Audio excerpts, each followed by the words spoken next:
Les motivations du gouvernement sud-soudanais sont claires. C'est en raison de la situation humanitaire et du fardeau financier de nombreux projets humanitaires dans le pays que Salva Kiir a décidé de mettre un terme aux frais d'inscription que payent les ONG locales et internationales exerçant sur son territoire. Cette décision, selon les observateurs, serait une réponse à la demande de l'ambassadrice des États-Unis auprès des Nations Unies, Nikki Haley.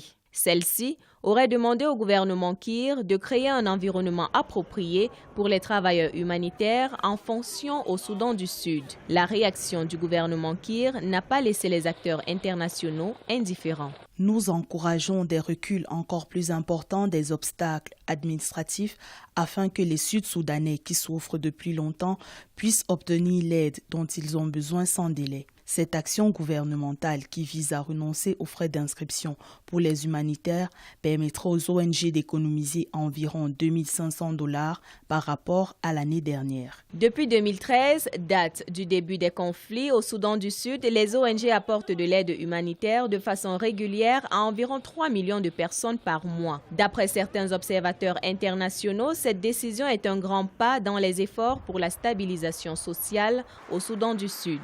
Il y a lieu d'attraper tout ce qui peut venir de l'extérieur pour essayer de diminuer la peine et la misère de ces populations-là. Donc, d'un point de vue tout à fait pragmatique aujourd'hui, il est concevable, il est même souhaitable qu'un certain nombre de mesures internes déjà soient prises pour inciter donateurs, humanistes et toutes les institutions philanthropiques à se manifester. En ce qui concerne les frais de permis de travail exigés aux membres du personnel international, qui varient entre 2 000 et 4 000 $ par membre, le gouvernement sud-soudanais n'intègre pas cette exigence dans la décision d'exonération actuelle.